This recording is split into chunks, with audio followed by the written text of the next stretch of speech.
सभी साथियों को नमस्ते।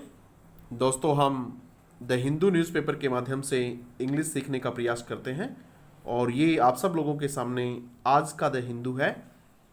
इसमें हम फ्रंट पेज की न्यूज़ लेंगे और उस न्यूज़ से इंग्लिश के कॉन्सेप्ट्स, नए नए शब्द, उनके सिमिलियर वर्ड, उनके ऑपोजिट वर्ड और अंत में आप लोगों से एक क्वेश्चन पूछूंगा जिसका जवाब आप लोगों को देना होगा। कितना आपको समझ में आया, इसलिए आप सेशन को अंत तक जरूर देखें। एक बार शुरू करने से पहले कल के एक दो वर्ड जिसका हम रिवीजन कर लें, फिर आगे बढ़ेंगे। कल हमने आपको एक वर्ड बताया था रेजिलेंट, RESILENT। रेजिलेंट एक वर्ड हमने आपको बताया था, ये कल के उसमें था सेशन में। इसका सिमिलर वर्ड होता है स्ट्रॉन्ग, STRONG। ये स्ट्रॉन्ग होता है। टफ, TOUGH, टफ होता है। इसका जो अपोजिट वर्ड होता है वो होता है वल्नरेबल, VULNERABLE, वल्नरेबल। वल्नरेबल का मतलब होता है कमजोर, WEAK, वीक। ये इसका कल हमने जो इंपॉर्टेंट वर्ड देखा था उनमें से एक वर्ड ये था जिसका मैंने आप लोगों को आज रिवीजन करवाया।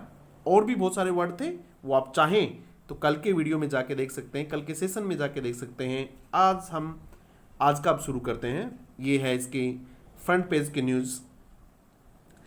Major stimulus package for MSMEs।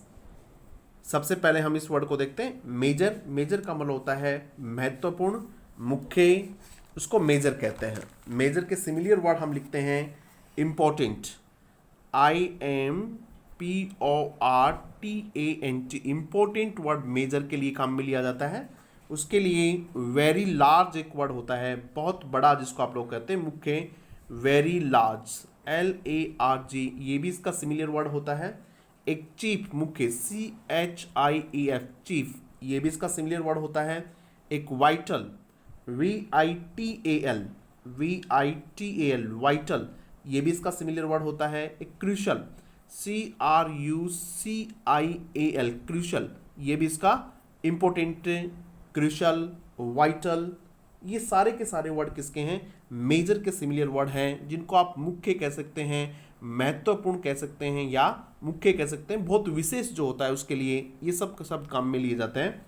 अब इसका हम ऑपोजिट वर्ड ढूंढते हैं और वो होता है इसका माइनर, MINOR। मेजर का ऑपोजिट वर्ड माइनर होता है, जो बहुत ज़्यादा इंपॉर्टेंट नहीं होता है। Insignificant, SIGNIFICANT। इनसिग्निफिकेंट का मतलब भी होता है सिग्निफिकेंट, मेजर। इनसिग्निफिकेंट जो मुख्य नहीं हो। स्टिमुल्स, मुख्य। स्टिमुल्स का मतलब होता है प्रोत्साहन। स्टिमुल्स का मतलब क्या होता है? प्रोत्साहन। ये वर्ड कल भी आया था, कल भी हमने इस वर्ड को देखा था। तो आज इस वर्ड का मतलब मैं सिर्फ एक बता देता हूं, इनकरेजमेंट, ENCOURAGE। इनकरेजमेंट होता है, प्रोत्साहन होता है। आप इसके बाकी सिमिलर वर्ड जो मैंने कल बताए थे वो आप पे कमेंट बॉक्स में मुझे लिख के बताएंगे कि इसके मैंने कल कौन कौन से सिमिलर वर्ड आपको बताए थे। बेटा, आप पे चीज़ों को सीरियसली लेंगे, हर एक वर्ड को ध्यान से सुनेंगे, उसको नोट करेंगे, उससे संबंधित चीज़ें मुझसे पूछेंगे, तभी आपकी इंग्लिश इंप्रूव होगी। हमने कल बताया था, आप इसको बताना। मेजर स्टिमुल्स, मुख्य स्टिमुल्स, प्रोत्साहन, पैकेज। पैकेज का मतलब आप सब जानते हैं, फॉर MSMEs। फॉर प्रेपोजिशन है किसके लिए? MSMEs के लिए। तो MSME क्या होते हैं?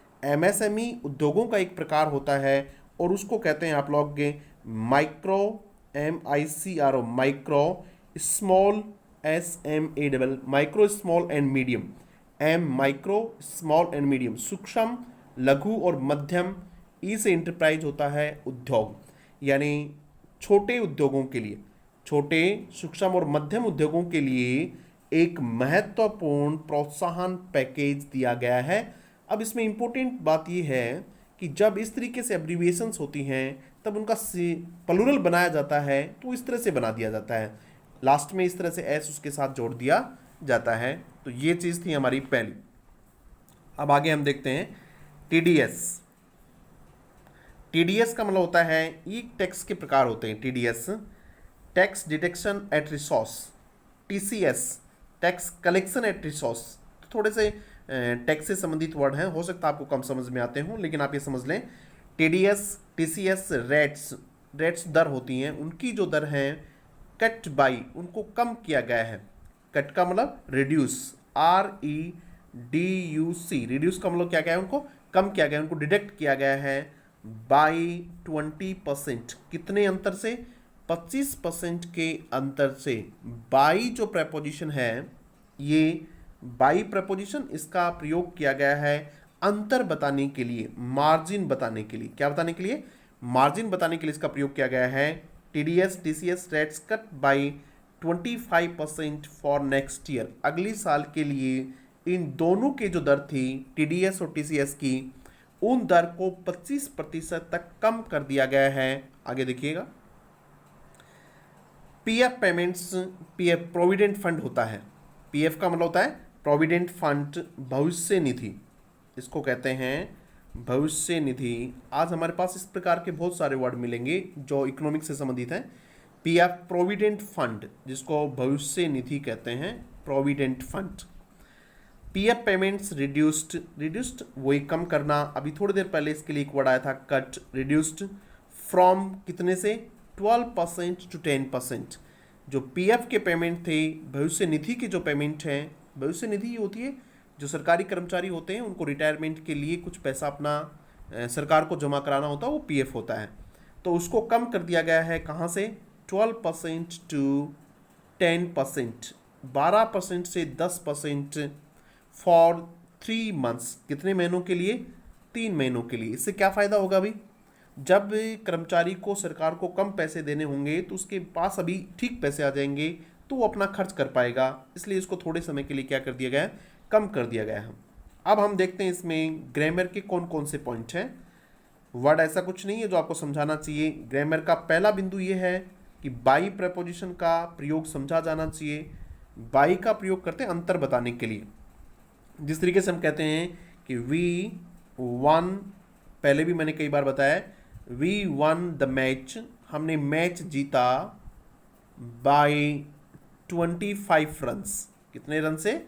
25 रन, यानी 25 रन के अंतर से। तो बाई अंतर बताने के लिए बाई का प्रयोग किया जाता है, ये है। उसके बाद ये देखिए ग्रामर का दूसरा कॉन्सेप्ट इसमें है, वो ये है, फ्रॉम के बाद टू आना चाहिए। फ्रॉम यानी से, टू यानी जहां पहुंचना, यानी फ्रॉम जयपुर टू बीकानेर, ऐसे लिख सकते हैं आप लोग, फ्रॉम जयपुर टू बीकानेर। इस प्रकार से इन दोनों प्रपोजिशन का प्रयोग किया जाता है। फ्रॉम यानी जहां से चलते हैं, शुरुआत, बिगिनिंग पॉइंट है ये, और टू है डेस्टिनेशन पॉइंट, यानी फ्रॉम मॉर्निंग टू इवनिंग, सुबह से लेके शाम तक। From morning, MORNING, from morning to evening, सुबह से लेके कहाँ तक? शाम तक। तो ये फॉर और फ्रॉम और टू का प्रयोग था। दो चीज़ें थी जो हमने आपको समझा दी हैं। उसके बाद देखिएगा, यूनियन फिनांस मिनिस्टर, केंद्रीय जो वित्त मंत्री हैं, यूनियन फिनांस मिनिस्टर कौन है? Nirmala Sitharaman, on Wednesday. कब? वेनसडे को अनाउंस्ड। ऑन का प्रयोग आप जानते हैं दिन दिनांक से पहले होता है। अनाउंस्ड, उसने अनाउंस किया। क्या अनाउंस किया? अभी देखो ए आया है, इसका मतलब कहीं न कहीं आगे आपको सिंगुलर नाउन मिलेगा। ये लोन के लिए आया है, ए लोन स्कीम, ए लोन स्कीम है ये। अब इसको पूरा पढ़ेंगे हम। उसने अनाउंस किया ₹3 lakh crore collateral free loan scheme. उसने 3 लाख करोड़ की एक collateral free loan scheme, loan की एक योजना उन्होंने अनाउंस की। तो इसमें जो वर्ड है यही पढ़ लेते हैं उसको। कोलेटरल फ्री क्या होता है? लोन होते हैं कोलेटरल फ्री। कोलेटरल फ्री का मतलब वो लोन जिस लोन के लिए किसी भी आपको गारंटी की जरूरत नहीं पड़ती हो, मतलब किसी भी प्रकार की गारंटी वाले की जरूरत नहीं पड़ती हो आपको, उस प्रकार के लोन को क्या कहते हैं? कोलेटरल फ्री कहते हैं, गारंटी फ्री लोन कहते हैं। किसी भी दूसरे आदमी को गारंटर की आपको आवश्यकता नहीं है, आपको बिना गारंटर के लोन मिल जाएगा, उसको क्या कहते हैं? कोलेटरल फ्री लोन कहते हैं। Union finance minister Nirmala Sitharaman on Wednesday announced A 3 lakh crore collateral free loan scheme. 3 lakh crore की कैसी scheme? Collateral free loan scheme, बिना गारंटी वाले लोन की स्कीम को उसने अनाउंस किया फॉर किन के लिए, बिजनेसेस के लिए शुरू किया। फॉर यानी कि अनाउंस किसके लिए, फॉर का प्रयोग होता है के लिए, प्रपोजिशन है। फॉर बिजनेसेस स्पेशली किन के लिए, उद्योगों के लिए, स्पेशली मुख्य रूप से किस प्रकार के उद्योगों के लिए, किस प्रकार के बिजनेसेस के लिए, माइक्रो, सूक्ष्म, स्मॉल, लघु एंड मीडियम, मध्यम इंटरप्राइजेज, और इसी को क्या कहते हैं, एमएसएमईज कहते हैं, जो हमने पहले देख लिया। एज पार्ट ऑफ के रूप में, के हिस्से के रूप में, as part of a ₹20 lakh crore economic stimulus package, किसके हिस्से के रूप में, 20 लाख करोड़ आर्थिक प्रोत्साहन पैकेज के एक हिस्से के रूप में, एज ए पार्ट ऑफ, किसके पार्ट के रूप में, इतना बड़ा जो ये पैकेज दिया गया था, कल प्रधानमंत्री ने ये अनाउंस किया था, उसके एक हिस्से के रूप में निर्मला सीतारमण ने घोषणा की, किस बात की घोषणा की, कि 3 लाख करोड़ का कोलेटरल फ्री लोन मिलेगा, किनको, स्पेशली एमएसएमईज को, टू डील विद, क्या करने के लिए, टू प्रपोजिशन है, इसका प्रयोग भी पर्पज बताने के लिए, to deal with, to tackle with, to solve with, उसका सामना करने के लिए, उसको डील करने के लिए, उसका समाधान करने के लिए। टू डील विद का मतलब tackle with, TACKLE, to tackle with, क्या करने के लिए, से टैकल करने के लिए, उसका सामना करने के लिए, उसके उपाय निकालने के लिए, the covid pandemic, covid pandemic को डील करने के लिए, उसकी वजह से आए समस्याओं के समाधान के लिए क्या किया गया है, इस प्रकार का एक कोलेटरल फ्री लोन स्कीम की घोषणा की, जो कि किसका एक हिस्सा था, part of a 20 lakh crore economic stimulus package का ही एक हिस्सा था। अब हम इस पैराग्राफ को देखते हैं कि इसमें कुछ वर्ड ऐसे आए हैं क्या। कोलेटरल फ्री वर्ड हो सकता है, कोलेटरल फ्री का मैंने आपको बता दिया, ऐसा लोन जिसमें गारंटी की आवश्यकता नहीं हो। एक एमएसएमईज जो जीके की तैयारी करते हैं उनको पता होना चाहिए एमएसएमईज क्या होता है। उसके अलावा इसमें कोई वर्ड ऐसा नहीं है। एक वर्ड डील विद है जिसको हमने देख लिया, टैकल विद। उसके बाद देखिएगा फॉर सैलरीड वर्कर्स, किन के लिए, सैलरीड वर्कर्स के लिए, फॉर यानी के लिए, सैलरीड वर्कर्स, वे वर्कर्स जो सैलरी पे काम करते हैं, जिनको क्या मिलती है, सैलरी मिलती है।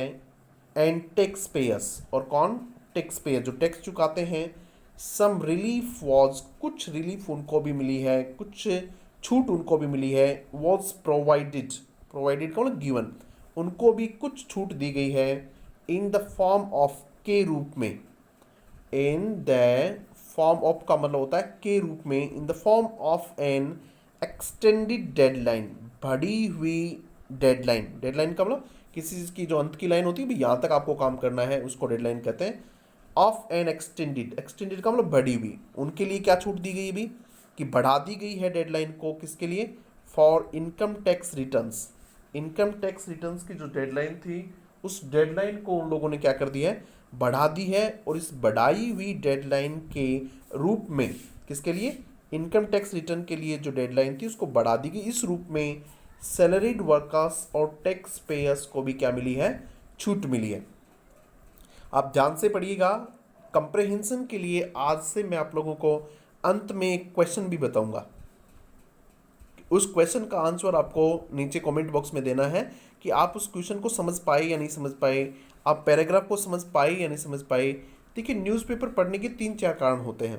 पहले तो आपका कंप्रेहेंशन पावर मजबूत हो कि आप चीज़ों को कैसा समझ पा रहे हैं कि नहीं समझ पा रहे हैं। किसी भी एग्जाम में, जो किसी भी प्रकार का एग्जाम हो, अनसीन पैसेज आएगा ही आएगा, कंप्रेहेंशन के क्वेश्चंस आएंगे ही आएंगे।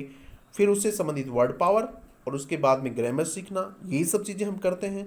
तो आज अंत में मैं आप लोगों से क्वेश्चन जरूर पूछूंगा, एक वर्ड पावर का क्वेश्चन और एक इसका कंप्रेहेंशन का क्वेश्चन। आप उन दोनों क्वेश्चन के आंसर कमेंट बॉक्स में लिखें। आपको कितना समझ आता है इससे हमें पता चलेगा। फॉर सैलरीड वर्कर्स के लिए क्या किया, सैलरीड वर्कर्स के लिए ये किया गया कि जो इनकम टैक्स रिटर्न भरने की जो डेट थी, डेडलाइन थी, उसको बढ़ा दिया गया। फॉर फाइनेंशियल ईयर, किसके लिए, फाइनेंशियल ईयर, ये देखिएगा यहाँ है, for financial year 2019-20 with the due date now. अब जिसकी ड्यू डेट है पुस्ट टू, पुस्ट यानी उसको धकेल के आगे कर दिया गया है, अब उसकी ड्यू डेट को पुश कर दिया गया है टू नवंबर 30, 2020। अब उसकी जो ड्यू डेट थी, उसकी जो निर्धारित तिथि थी, उसको बढ़ा के कहाँ कर दिया गया है, उसको पुशअप किया गया है कहाँ तक, नवंबर 30 तक उसको आगे बढ़ा दिया गया है। तो ये उनको छूट मिली। The rates of tax deduction, rates दर, रेट्स होती हैं दर होती हैं, और टैक्स डिडक्शन, डिडक्शन का मतलब क्या होता है, कम करना, डिडक्शन का मतलब होता है सब्ट्रैक्शन, किसी चीज़ को काटना, कम करना, डिडक्शन होता है। At source tax, at source TDS, देखिए इसको पूरा देखिए, TDS, tax deduction at source, तो इसको टीडीएस कहते हैं। एंड टीसीएस, शुरू में दो वर्ड आए थे, tax collection at source, have been cut by, उनको भी कम किया गया है, किसको, टीडीएस की दर को, टीसीएस की दर को, उनको भी कम किया गया है by 25% for the next year, अगली साल के लिए उनको भी कितना किया गया है, 25% कम किया गया है। वाइल, जबकि, वाइल का मतलब क्या है यहाँ, जबकि, ये यहाँ कंजंक्शन है, वाइल क्या है, कंजंक्शन है। उसके बाद एक नया वर्ड आपको ये मिलेगा, ये देखिएगा ये वर्ड, इसको प्रोनाउंस करके देखिएगा कैसे बोलोगे आप, इसका सही प्रोनाउंसिएशन क्या है। स्टैच्यूटरी होता है इसका, स्टैच्यूटरी, क्या बोलोगे, स्टैच्यूटरी, आप से नोट कर लें इसको कहीं भी। इसका का मतलब होता है कानूनी, संवैधानिक, सांविधिक या संवैधानिक जिसको भी आप कहेंगे, यानी कानून सम्मत होता है स्टैच्यूटरी।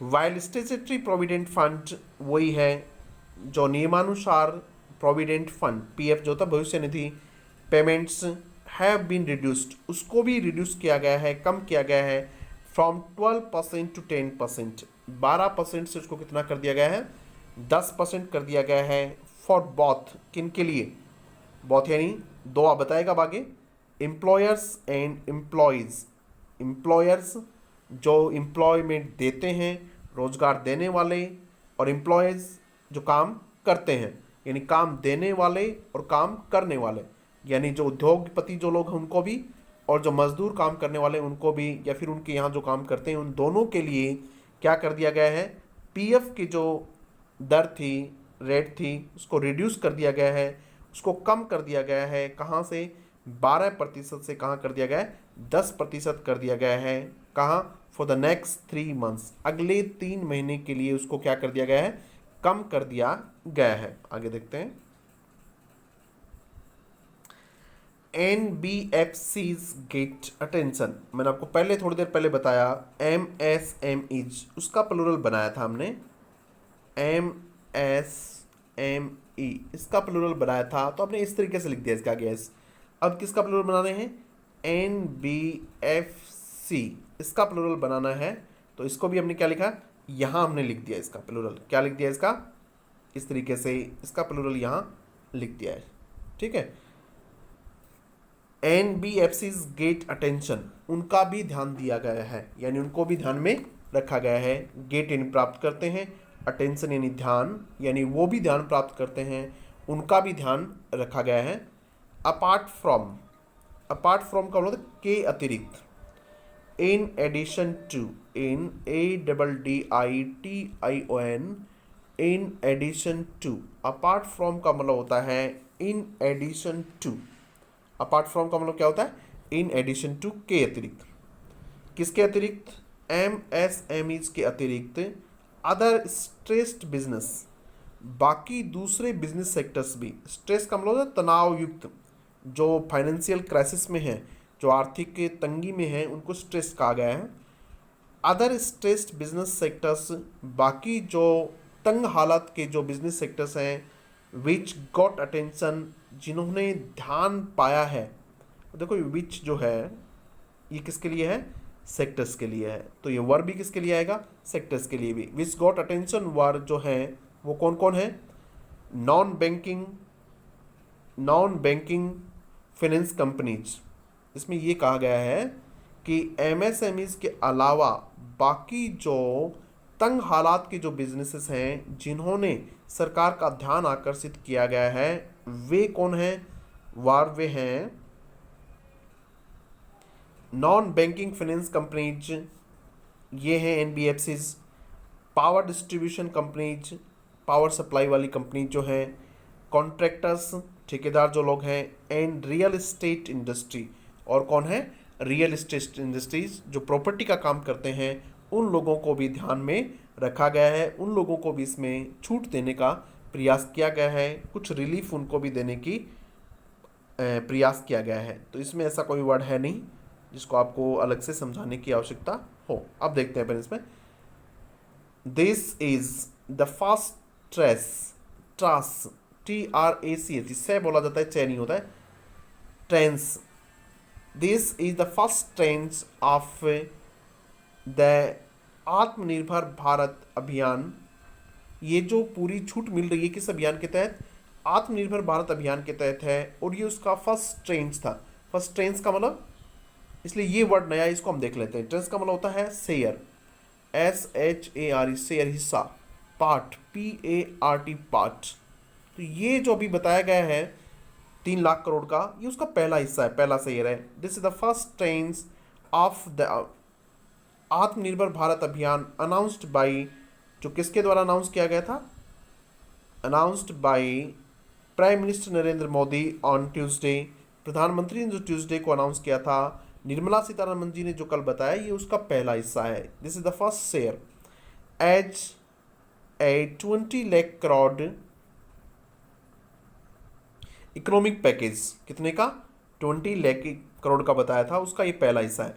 दैट पैकेज इंक्लूड, और वो पैकेज कौन सा, जो 20 लाख करोड़ का पैकेज था, इंक्लूड्स, उसमें शामिल हैं द ऑन गोइंग, जो चल रहा है अभी, प्रधानमंत्री गरीब कल्याण योजना। अभी जो प्रधानमंत्री गरीब कल्याण योजना है वो भी उसमें शामिल है। मीन टू, जिसका मकसद है, क्या मकसद है उसका, मीन टू का मतलब होता है किसी का मकसद होना, उद्देश्य होना, जिसका क्या उद्देश्य है उसका, M8 भी लिख सकते हैं आप इसको मीन टू का मतलब M8 भी लिख सकते हैं। Mean to support the poorest, उसका मकसद है सपोर्ट करना, सहायता पहुंचाना, किसको पहुंचाना सहायता, the poorest and the most vulnerable communities, सबसे गरीब और सबसे कमजोर। वल्नरेबल का मतलब वीक होता है, कम्युनिटीज समाज को, ड्यूरिंग किसके दौरान, पेंडेमिक, इस पेंडेमिक के दौरान उन लोगों को सबसे ज़्यादा रिलीफ पहुंचाने के लिए है, सपोर्ट करने के लिए है। एज वेल एज, और इसके साथ ही सेवरल मेजर्स, सेवरल यानी अनेक, मेजर्स उपाय, टेकन बाय द रिजर्व, इसके साथ ही बता रहा है 20 लाख करोड़ का जो था उसमें क्या क्या शामिल है। एक तो उसमें ये है प्रधानमंत्री गरीब Kalyan Yojana, as well as, इसके साथ ही सेवरल मेजर्स, अनेक उपाय जो किए गए हैं, टेकन बाय, जो लिए गए हैं, the reserve bank of India, RBI द्वारा लिए गए हैं, टू इम्प्रूव, क्या करने के लिए, इम्प्रूव करने के लिए, लिक्विडिटी, तरलता को बढ़ाने के लिए। आज अर्थशास्त्र के शब्द ज़्यादा हैं, तो लिक्विडिटी यानी तरलता होती है। तरलता का मतलब होता है पैसे का आना और जाना। लोगों के पास पैसे होंगे तो सामान खरीदेंगे तो दुकानदार के पास जाएगा, दुकानदार से अगले के पास जाएगा। इसको क्या कहते हैं, तरलता कहते हैं, लिक्विडिटी कहते हैं। मोर ट्रांसेस, और ज़्यादा हिस्से, इसके और ज़्यादा पार्ट्स, आर एक्सपेक्टेड, उनकी आशा है, in the next few days, किसे, आने वाले दिनों में, कुछ ही दिनों में और ज़्यादा आशा है किसकी, कि इसके और ज़्यादा शेयर भी आएंगे। अब मैं आप लोगों को आज का एक क्वेश्चन देता हूं कि आज के क्वेश्चन हमारे कौन से रहेंगे।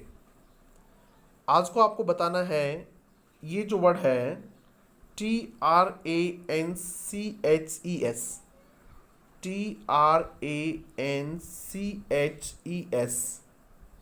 टेंसेस, क्या है, टेंसेस। इस वर्ड को आपको सिमिलियर वर्ड बताने हैं इसके, आपके क्या बताने हैं इसके, आपको सिमिलियर वर्ड बताने हैं। ये आपको, आपका क्वेश्चन रहेगा वर्ड से संबंधित। अब मैं आप लोगों को एक क्वेश्चन बता रहा हूं जिसको आपको बताना है कंप्रेहेंशन के रूप में। और कंप्रेहेंशन का जो हमारा क्वेश्चन है वो क्वेश्चन है ये, व्हाट रिलीफ, ये क्वेश्चन है, आप अच्छे से सुन लें। What relief has been provided, PROVID, provided to the salaried employers, salaried, SALARID, to the salaried employers। Question समझ में आ गया आपको? What relief has been provided, क्या छूट दी गई है इन दिस पैकेज, इस पैकेज में, to the salaried employers, salaried जो लोग हैं उनको इस पैकेज में क्या छूट दी गई है। आपको इस पैसेज में से इस क्वेश्चन को ढूंढना है और इस क्वेश्चन को कमेंट बॉक्स में लिखना है। देखते हैं कितने बच्चे इसमें एक्सरसाइज करते हैं। और इसके साथ ही आज का हमारा प्रोग्राम खत्म होता है।